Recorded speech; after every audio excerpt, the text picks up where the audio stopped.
All right, folks. So today we are in episode 19 of Mark and the Shark. And what we're going to do now is we're going to do one of our segments, but we're actually going to do it as a full show from now on.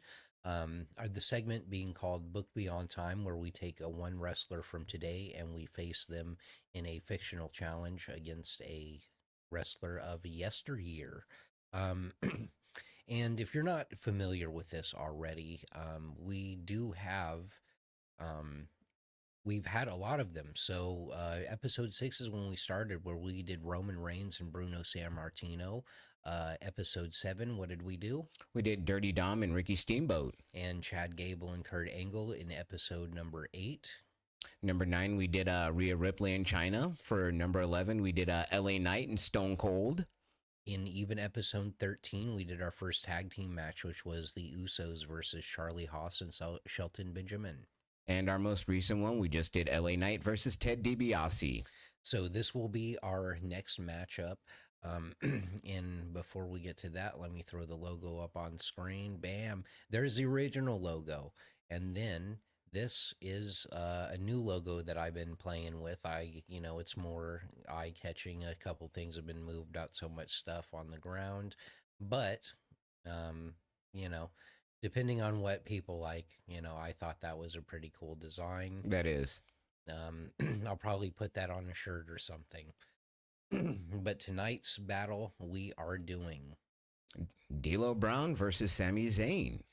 D'Lo Brown and Sami Zayn for tonight's episode. So this basically is just going to be, no flash, no politics, no favors, just two guys who earned it every single night. One carried the nation on his back, the other carried an entire fan base on his shoulders. So let's see what happens when heart meets hustle. Book Beyond Time starts now. All right, here we go, folks. We got part 1, the setup storyline build in this universe. D'Lo Brown never faded into the shadows after the Attitude Era. He's still here, grizzled, strong, a chip on his shoulder tough. A veteran who feels the world forgot how good he really was. Sami Zayn, on the other hand, is the symbol of modern authenticity. He's beloved, but burdened by the pressure to keep proving himself. The story begins when D'Lo interrupts Sami on Raw's War. Beyond generations, saying he's tired of seeing men get praised for the same grind I lived. He tells Sami, "You're looking at the blueprint." Sami doesn't back down. He fires back, "Respect isn't inherited. It's earned today, not 20 years ago." Tensions brew for weeks, with each man backing up their words in matches that steal the show. By the time they sign the contract, the crowd doesn't see hero or villain. They see two craftsmen ready to settle who deserves the respect of history. In the atmosphere and the entrances, the arena is packed. It's buzzing like a time machine split in half. Half Attitude Era fans waving nation signs, half modern fans shouting ole, ole, ole. The lights go low, danger at the door hits. D'Lo Brown walks out with that trademark head shake, chest protector gleaming right under those lights. He doesn't pander, he just points to himself. You're looking at the real deal now. The crowd gives him a nostalgia roar that quickly turns into a genuine respect. Sammy's theme hits. A sea of red beanies and raised arms fill the arena. He jogs down the ramp with that infectious energy, slapping his hands and smiling wide, but there's tension in his eyes. He knows D'Lo isn't here to dance. He's here to test him. The crowd knows it too. When the bell rings, you can feel 20 years of wrestling culture collide. Part 3, the opening exchange. The opening is cautious, technical, deliberate. D'Lo surprises Sami with clean mat work. Chain wrestling that reminds everyone this man was always more than just the nation's powerhouse. Sami counters with a signature speed, ducking lariats, and trying for early leverage. Both men test the other's patience. The crowd claps in rhythm as D'Lo grounds Sami with a waistlock takedown, transitioning smoothly into a headlock. Sami powers out, rolls through, drop kicks D'Lo, and both pop up equal footing, mutual respect. They circle again. D'Lo smirks, mouthing, "You quit, kid." Sami nods back, breathing heavily but confident. The tone is set. Not hatred, but pride. Both men are fighting to represent their era's work ethic. D'Lo takes control midway through after countering a springboard with a thunderous power slam. He slows the pace, grounding Sami and punishing him with body shots and shoulder tackles that make the ring shake. Every impact echoes with that old school authority. No wasted motion, no showmanship. He rips off the chest protector mid match and throws it aside, yelling, "I don't need it." The crowd erupts.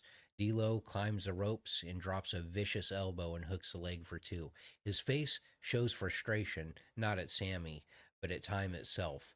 The commentary sells it. It's not about wins or losses, it's about validation.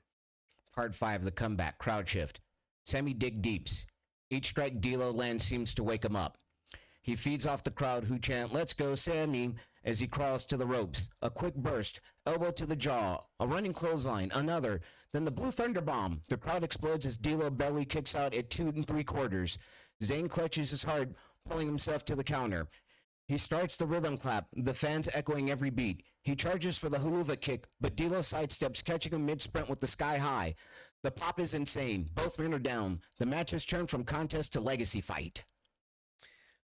Both men drag themselves up.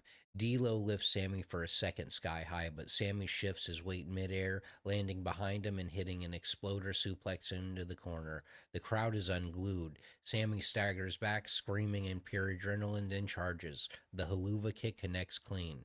Instead of pinning right away, Sammy collapses next to D'Lo, his chest heaving. He looks out into the crowd and then crawls over and hooks the leg. One, two, three. The bell rings and the crowd gives both men a standing ovation. The story isn't about victory, it's about recognition. Sammy sits up, exhausted, mouthing, "You're a real one." Part 7, the aftermath. Sammy helps D'Lo to his feet. The crowd chants, "You deserve it," as D'Lo nods, eyes wet, hands extended. Sammy shakes it, a symbolic passing of Eris. Commentary sums it up perfectly. 2 generations, one respect. D'Lo raises Sammy's hands, but then points at him and mouths, "Don't ever stop fighting." Sammy nods back, smiling through exhaustion. The screen fade as both men embrace, two workers who finally see each other clearly. In the weeks that follow, D'Lo is interviewed backstage. He says, "When I saw that fire in Sami Zayn, I saw every night I was overlooked. And for the first time, I didn't feel bitter. I felt proud." Sammy later responded in his own segment saying that D'Lo reminded him that respect isn't something you wait for, it's something you fight for. The fans keep chanting, "You're looking at the real deal now" at Sammy's matches for months afterward, a subtle echo of the man who earned his flowers finally. Great one. And that was another episode of Book Beyond Time. Um, If you folks have any matches, any ideas you'd like to have us do, please let us know. yes, and if you are going to do a request for Book Beyond Time, please make it something that the people have not uh, wrestled before. So in this one, just a little behind the scenes for it. We were thinking D'Lo Brown, and we were wondering, maybe should we put AJ Styles in here? But AJ Styles already had a feud with D'Lo, and the point of Book Beyond Time is going so far in between eras that You have two um, talents that would never meet, you know. I mean, and this is that idea of getting that fantasy booking together, you know.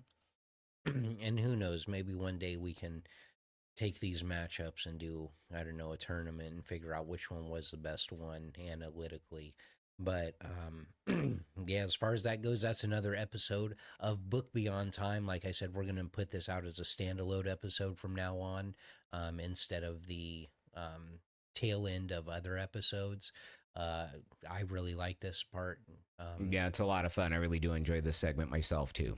Yeah, coming up with the matchups that we think is going to be fun. It usually takes us a couple days, and you know, that's it's all in good fun. If you want to join the discussion or the discourse that we have on Discord, you can check out the link that is on screen. Join the Discord. You can say whatever you really want on there. I mean, within reason, I guess I have to give that caveat. But if there's anything you want to see, pop it in the comments, or you can just join the Discord.